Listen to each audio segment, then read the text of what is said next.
राधे राधे दोस्तों, आपका हमारे YouTube चैनल दिव्य भक्ति ज्ञान वेग में हार्दिक स्वागत है। ओम नमो भगवते वासुदेवाय। ओम श्री बृहस्पतये नमः। प्रिय श्रोताओं, आज वीरवार के दिन हम सुनेंगे बृहस्पतिवार की व्रत कथा। लेकिन उससे पहले बृहस्पतिवार व्रत की विधि और नियम के बारे में जानेंगे। व्रत रखने के लिए हल्दी, गुड़, दाल, एक केला और भगवान विष्णु की तस्वीर की जरूरत पड़ेगी। अगर घर के पास केले का पेड़ है तो उसकी भी पूजा कर सकते हैं।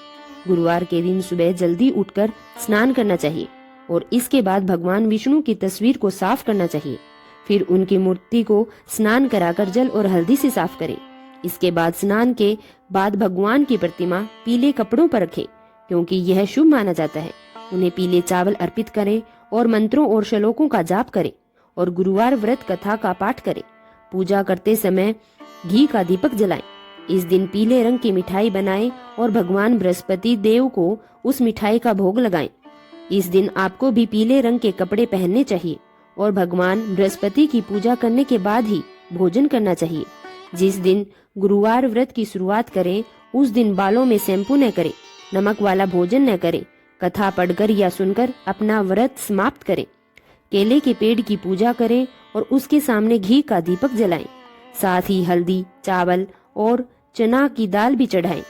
भगवान कृष्ण को प्रसन्न करने के लिए मंत्रों का जाप अवश्य करें और पीले रंग के वस्त्रों का दान अवश्य करें। धार्मिक ग्रंथों के अनुसार गाय में 33 करोड़ देवी देवताओं का वास होता है, इसलिए गुरुवार के दिन गाय को रोटी जरूर खिलाएं। गुरुवार के दिन गाय को रोटी और गुड़ खिलाने से सभी कष्ट दूर होते हैं। गुरुवार को उड़द की दाल और चावल का सेवन नहीं करना चाहिए। मान्यता है कि गुरुवार के दिन भगवान विष्णु की पूजा करने के बाद भगवान को गुड़, पीला कपड़ा, चने की दाल और केला चढ़ाने के बाद इन सभी चीजों का दान अवश्य करना चाहिए। प्रिय श्रोताओं, आज बृहस्पतिवार के दिन हम सुनेंगे बृहस्पति देवता की व्रत कथा। प्राचीन समय की बात है। एक बार एक बड़ा प्रतापी और दानी राजा था। वह प्रत्येक गुरुवार को व्रत रखता और पूजन करता था। यह बात उसकी रानी को अच्छी नहीं लगती थी। ना वह व्रत करती और ना ही किसी को एक पैसा भी दान में देती। राजा को भी वह ऐसा करने से मना किया करती थी। एक समय की बात है जब राजा शिकार खेलने वन में चले गए। घर पर रानी और दासी थी। उसी समय गुरु बृहस्पति साधु का रूप धारण कर राजा के दरवाजे पर भिक्षा मांगने आए। साधु ने रानी से भिक्षा मांगी और तो वह कहने लगी, हे साधु महाराज, मैं इस दान और पुण्य से तंग आ गई हूँ। आप कोई ऐसा उपाय बताएं जिससे यह सारा धन नष्ट हो जाए और मैं आराम से रह सकूं। साधु रूपी बृहस्पति देव ने कहा, हे देवी, तुम बड़ी विचित्र हो। संतान और धन से भी कोई दुखी होता है, बल्कि हर कोई इनकी इच्छा करता है। पापी व्यक्ति भी संतान और धन की कामना करता है। यदि तुम्हारे पास अधिक धन है तो तुम भूखों को भोजन कराओ, प्याऊ बनवाओ, ब्राह्मणों को दान दो, धर्मशालाएं बनवाओ, कुआं, तालाब, बावड़ी और बाग बगीचे आदि का निर्माण करवाओ, निर्धन कन्याओं का विवाह करवाओ और यज्ञ आदि पुण्य कार्य करो। ऐसे कर्मों से तुम्हारा और तुम्हारे कुल का नाम परलोक में सार्थक होगा और तुम्हें स्वर्ग की प्राप्ति होगी। लेकिन रानी को साधु की यह बात अच्छी नहीं लगी और उन्होंने कहा, हे साधु महाराज, ऐसे धन की मुझे कोई आवश्यकता नहीं जिसे मुझे दूसरों को दान देना पड़े या जिसे संभालने में ही मेरा सारा समय व्यर्थ हो जाए। तब साधु महाराज ने देवी से कहा, यदि तुम यही चाहती हो तो तुम्हारी यही इच्छा है तो ऐसा करो जैसा मैं तुम्हें बताता हूँ। बृहस्पतिवार के दिन घर को गोबर से लीपना, अपने केसों को पीली मिट्टी से धोना, राजा से कहना कि वह दाढ़ी कटवाए और भोजन में मांस मदिरा का सेवन करना, कपड़ों को धोबी के यहाँ धुलने के लिए देना। इस प्रकार 7 बृहस्पतिवार करने पर तुम्हारा सारा धन नष्ट हो जाएगा। ऐसा कहकर साधु रूपी बृहस्पति देव अंतर्ध्यान हो गए और जैसा रानी ने वैसा ही किया। जैसा साधु ने कहा था, और वह 7 बृहस्पतिवार से पहले ही केवल 3 ही बृहस्पतिवार बीते थे कि उसकी सारी धन संपत्ति नष्ट हो गई। अब स्थिति यहाँ तक आ गई कि भोजन के लिए भी परिवार को तरसना पड़ा। वे सांसारिक दुखों से अत्यंत पीड़ित हो गए। तब राजा रानी से कहने लगे, हे रानी, तुम यहाँ रहो, मैं दूसरे देश को जाता हूँ, क्योंकि यहाँ सभी लोग मुझे पहचानते हैं, इसलिए मैं यहाँ कोई काम नहीं कर सकता।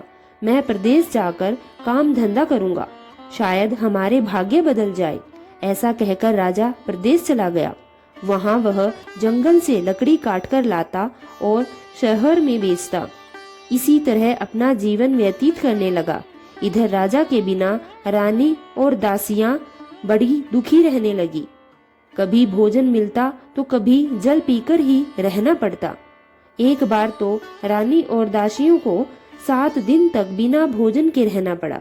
तब रानी ने दासियों से कहा, हे दासी, पास के नगर में मेरी बहन रहती है, वह बहुत धनवान है, तू उसके पास जा और हमारी सारी स्थिति बता और वहां से 5 सेर अनाज मांग कर ला, जिससे कुछ समय तक हमारा गुजारा हो सके।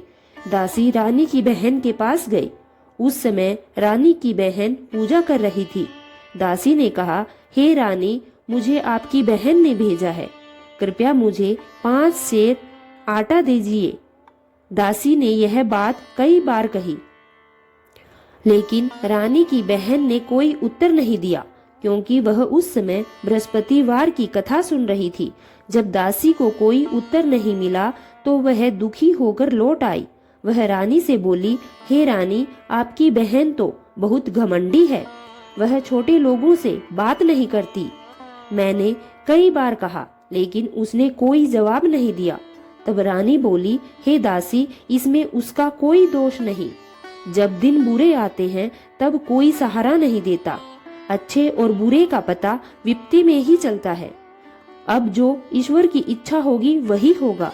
यह सब हमारे भाग्य का दोष है। उधर रानी की बहन ने सोचा कि मेरी बहन की दासी आई थी, लेकिन मैं उससे बात तक नहीं कर सकी, इससे वह अवश्य ही दुखी हो गई होगी। तब कथा समाप्त कर और विष्णु भगवान का पूजन कर वह अपनी बहन के घर आई और बोली, हे बहन, बृहस्पतिवार का मैं व्रत रख रही हूँ और उसकी पूजा चल रही थी। जब तक कथा चलती है तब तक ना मैं उठती हूँ और ना ही मैं बोलती हूँ, इसी कारण मैं कुछ नहीं कह सकी। बताओ दासी क्यों आई थी? रानी बोली, बहन, हमारे घर में अनाज नहीं था, इसलिए मैंने दासी को तुम्हारे पास अनाज लेने के लिए भेजा था। तब रानी की बहन बोली, बहन, बृहस्पति भगवान सबकी मनोकामनाएं पूर्ण करते हैं, देखो शायद तुम्हारे घर में अनाज रखा हो। यह सुनकर दासी घर के अंदर गई तो वहां उसे एक घड़ा भी झरका मिला। उसे यह देखकर बहुत हैरानी हुई, क्योंकि उससे पहले ही एक एक बर्तन अच्छी तरह से देख लिया था। वह तुरंत बाहर आई और रानी को सारी बात बताई।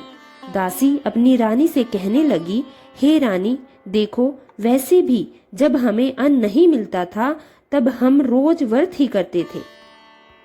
अगर इनसे व्रत की विधि और कथा पूछ ली जाए तो हम भी इसे नियमित रूप से किया करेंगे। दासी की बात सुनकर रानी ने अपनी बहन से बृहस्पतिवार के व्रत के बारे में पूछा। उसकी बहन ने बड़े प्रेम से बताया, हे रानी, बहन, बृहस्पतिवार के दिन सूर्योदय से पहले उठकर स्नान करना, व्रत रखना, लेकिन ध्यान रहे कि इस दिन सिर नहीं धोना चाहिए। इस व्रत में चने की दाल और मुनके से भगवान विष्णु को केले के वृक्ष की जड़ में पूजन करना चाहिए और दीपक जलाना चाहिए। उस दिन एक ही समय भोजन करना चाहिए और भोजन भी पीले पदार्थों का ही होना चाहिए। साथ ही साथ कथा अवश्य सुननी चाहिए। इस प्रकार व्रत करने से गुरु भगवान प्रसन्न होते हैं, अन्न, पुत्र और धन का आशीर्वाद देते हैं और सभी मनोकामनाएं पूर्ण करते हैं। व्रत और पूजन की विधि समझाकर रानी की बहन अपने घर को लौट गई। अब रानी और दासी दोनों ने निश्चय किया कि वह बृहस्पति देव भगवान का पूजन अवश्य करेंगे। 7 दिन बाद जब बृहस्पतिवार आया तो उन्होंने व्रत रखा। वह गुड़ लेने के लिए बाहर गए और चना व गुड़ बिनकर लाए। फिर उसकी दाल बनाकर केले की जड़ में तथा भगवान विष्णु का पूजन किया। अब समस्या यह थी कि पीला भोजन कहाँ से आए। दोनों बहुत दुखी हो गई, लेकिन उन्होंने सच्चे मन से व्रत किया था, इसलिए बृहस्पति देव भगवान उनसे प्रसन्न थे।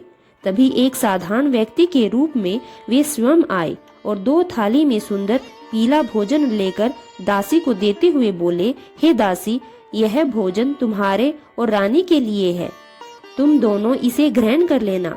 दासी भोजन पाकर बहुत प्रसन्न हो गई और रानी से बोली, रानी जी आइए, भोजन कर लीजिए। रानी को भोजन आने की कोई जानकारी नहीं थी, इसलिए उसने कहा, जाओ तुम ही भोजन कर लो, क्यों व्यर्थ में हमारी हंसी उड़ाती हो।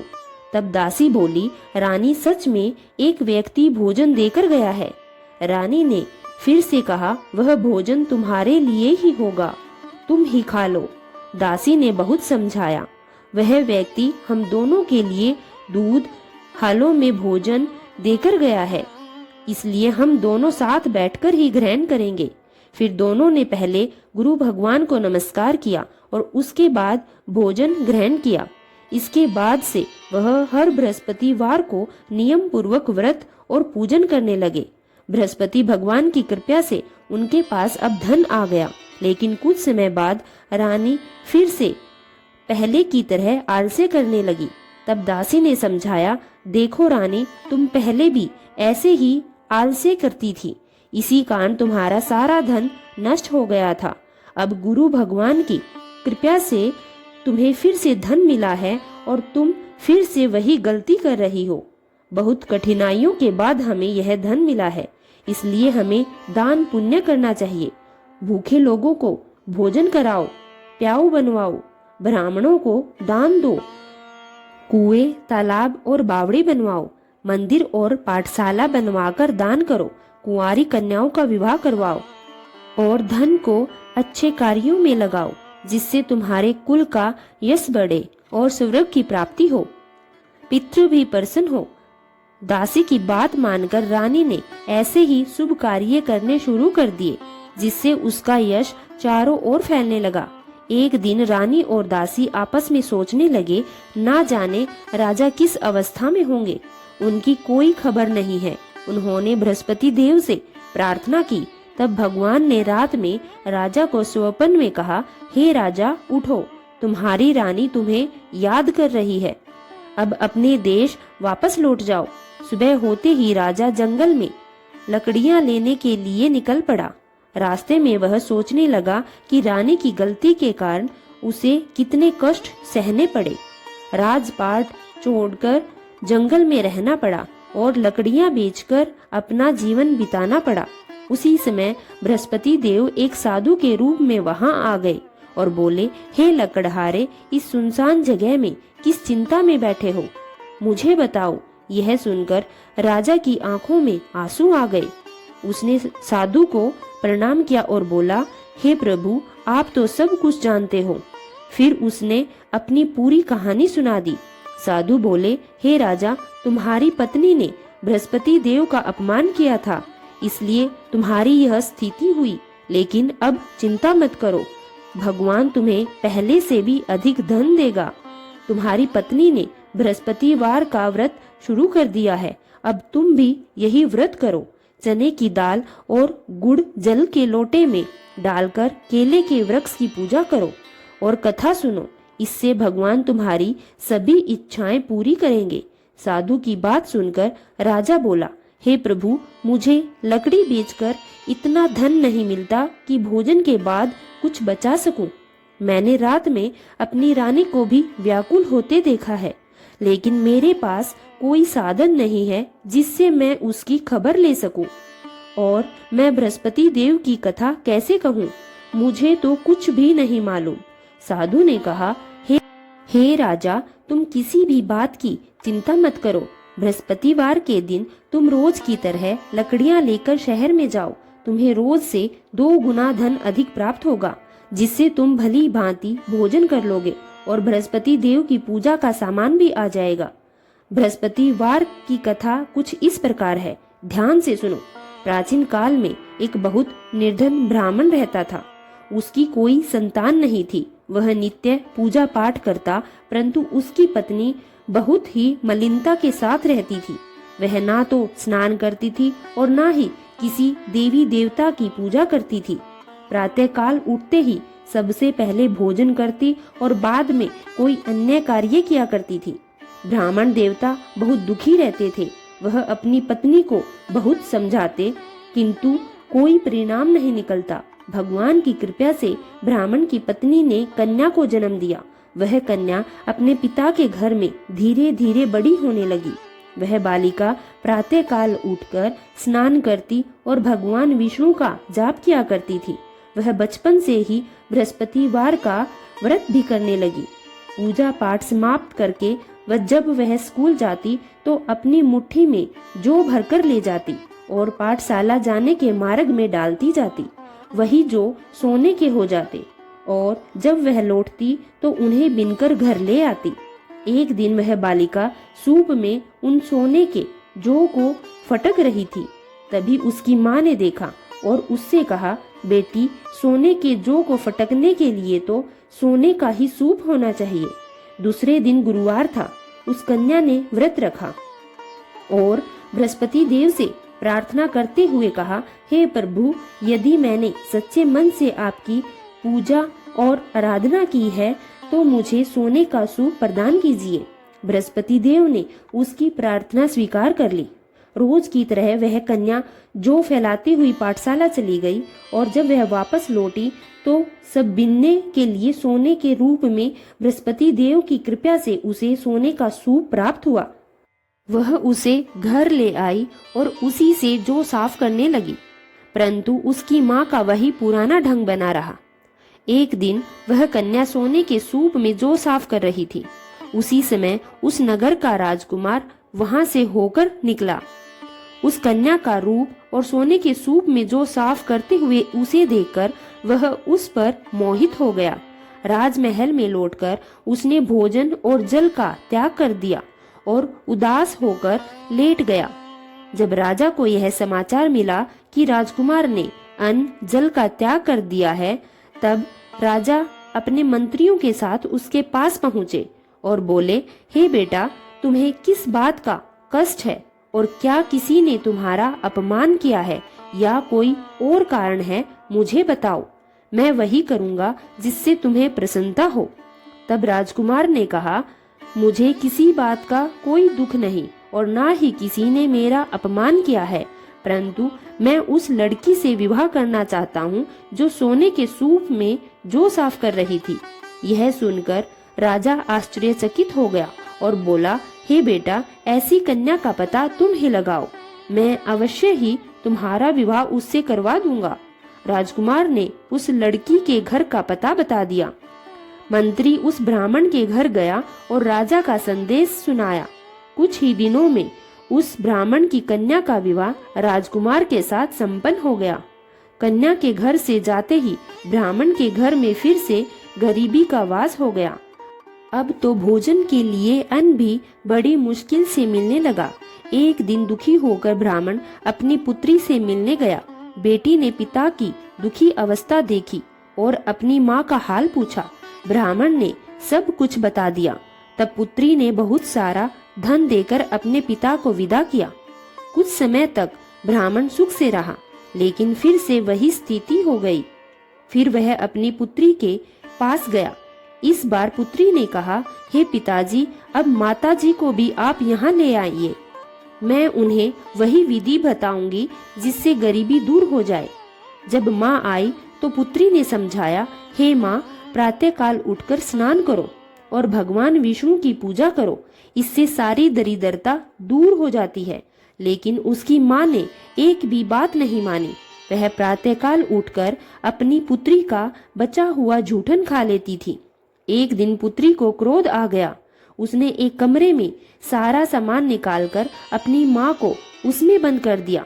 सुबह उसे बाहर निकालकर स्नान करवाया, पूजा करवाई। इससे उसकी माँ की बुद्धि बदल गई। इसके बाद वह नियमित रूप से पूजा और पाठ करने लगी और वह हर बृहस्पतिवार व्रत रखने लगी। इस व्रत के प्रभाव से वह भी बहुत धनवान हो गई और अंत में स्वर्ग को प्राप्त हुई। ब्राह्मण ने भी सुखपूर्वक जीवन बिताकर स्वर्ग प्राप्त किया। इस प्रकार कथा कहकर साधु महाराज वहां से चले गए। समय बीतता गया और फिर बृहस्पतिवार आया। राजा लकड़ियां बेचकर शहर गया और उस दिन उसे और दिनों की बजाय अधिक धन प्राप्त हुआ। उसने चना और गुड़ लाकर व्रत किया, जिससे उसके सभी कष्ट दूर हो गए। परंतु अगले गुरुवार वह व्रत करना भूल गया, जिससे बृहस्पति देव नाराज हो गए। उस दिन उस नगर के राजा ने एक विशाल यज्ञ का आयोजन किया था। अपने समस्त राज्य में घोषणा करवा दी थी कि कोई भी मनुष्य अपने घर में भोजन न बनाए और आग भी न जलाए। समस्त जनता मेरे यहाँ भोजन करने आए। इस आज्ञा को जो नहीं मानेगा उसको फांसी की सजा दे दी जाएगी। राजा की आज्ञा के अनुसार सभी निवासी राजा के भोज में शामिल हो गए, लेकिन लकड़हारा कुछ देर बाद पहुंचा, इसलिए राजा उसको अपने साथ महल के अंदर ले गया। जब राजा लकड़हारे को भोजन करा रहा था तो रानी की दृष्टि उस खूंटी पर पड़ी जिस पर उसका हार लटका हुआ था। उसे हार खूंटी पर लटका दिखाई नहीं दिया तो रानी ने निश्चय किया कि मेरा हार उस लकड़हारे ने ही चुराया है। उसी समय सैनिक बुलाकर उसको कैद खाने में डलवा दिया। जब लकड़हारा कारागार में पड़ गया तो बहुत दुखी होकर विचार करने लगा कि ना जाने कौन से पूर्व जन्म के कर्म से मुझे यह दुख प्राप्त हुआ है, और उसी साधु को याद करने लगा जो उसे जंगल में मिला था। तत्काल बृहस्पति देव साधु के रूप में प्रकट हुए और उसकी दशा देखकर कहने लगे, अरे मूर्ख, तूने बृहस्पति देवता की कथा नहीं की, इस कारण तुझे यह दुख प्राप्त हुआ है। अब चिंता मत कर, बृहस्पतिवार के दिन कारागार के दरवाजे पर 4 पैसे पड़े मिलेंगे। उनसे तू बृहस्पति देव की पूजा करना तो तेरे सभी कष्ट दूर हो जाएंगे। अगले बृहस्पतिवार उसे कारागार के द्वार पर 4 पैसे पड़े मिले। राजा ने पूजा का सामान मंगाकर कारागार में ही कथा कही और प्रसाद बांटा। उसी रात्रि को बृहस्पति देव ने उस नगर के राजा को स्वप्न में कहा, हे राजा, तूने जिस आदमी को कारागार में बंद कराया है वह निर्दोष है, वह राजा है, उसे छोड़ देना। रानी का हार उसी खूंटी पर लटका हुआ है। अगर तू ऐसा नहीं करेगा तो मैं तेरे राज्य को नष्ट कर दूंगा। राजा प्रातःकाल उठा और खूंटी पर हार टंगा देखकर लकड़हारे को बुलाकर क्षमा मांगी और राजा के योग्य सुंदर वस्त्र और आभूषण भेंट कर उसे विदा किया। गुरुदेव की आज्ञा अनुसार राजा अब अपने नगर को चल दिया। राजा जब नगर के निकट पहुंचा तो उसे बड़ा ही आश्चर्य हुआ। नगर में पहले से अधिक बाग, तालाब और कुएं तथा बहुत सी धर्मशालाएं, मंदिर बने हुए थे। राजा ने पूछा कि यह किसका बाग है और यह धर्मशाला किसने बनवाई। तब नगर के सब लोग कहने लगे, यह सब रानी और दासी द्वारा बनवाए गए हैं। राजा को आश्चर्य हुआ और गुस्सा भी आया। जब रानी ने खबर सुनी कि राजा आ रहे हैं तो उसने अपनी दासी से कहा, हे दासी, देख, राजा हमको कितनी बुरी हालत में छोड़ गए थे। वह हमारी ऐसी हालत देखकर लौट न जाए, इसलिए तू दरवाजे पर खड़ी हो जा। रानी की आज्ञा अनुसार दासी दरवाजे पर खड़ी हो गई। जब राजा आए तो उन्हें अपने साथ महल में ले गई और रानी को के पास गई। तब राजा ने क्रोध करके अपनी तलवार निकाली और पूछने लगा, बताओ, यह धन तुम्हें कैसे प्राप्त हुआ। तब रानी ने बताया, हमें यह सब धन बृहस्पति देव के व्रत के प्रभाव से प्राप्त हुआ है। तब राजा ने निश्चय किया कि मैं दिन में 3 बार कथा कहा करूंगा और रोज व्रत किया करूंगा। अब हर समय राजा के दुपट्टे में चने बने रहते थे और दिन में 3 बार वह कथा कहता था। एक दिन राजा ने विचार किया कि चलो अपनी बहन के यहाँ चले। इस तरह का निश्चय कर राजा घोड़े पर सवार होकर अपनी बहन के यहाँ चल पड़ा।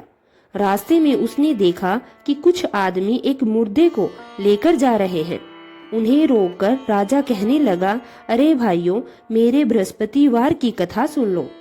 वे बोले, लो, हमारा तो आदमी मर गया और इसको अपनी कथा की पड़ी है। परंतु कुछ आदमी बोले, अच्छा कहो, हम तुम्हारी कथा भी सुनेंगे। राजा ने दाल निकाली और कहानी शुरू कर दी। जब कथा आधी हुई तो वह मुर्दा हिलने लगा और जब कथा समाप्त हुई तो राम राम करके मनुष्य खड़ा हो गया। राजा आगे बढ़े और उसे चलते चलते शाम हो गई। आगे मार्ग में उसे किसान खेत में हल चलाता मिला। राजा उसके पास गया और बोला, अरे भैया, तुम मेरी बृहस्पति देव की कथा सुन लो। किसान बोला, जब तक मैं तेरी कथा सुनूंगा तब तक मैं 4 हल जोत लूंगा। जा अपनी कथा किसी और को सुनाना। राजा आगे चलने लगा।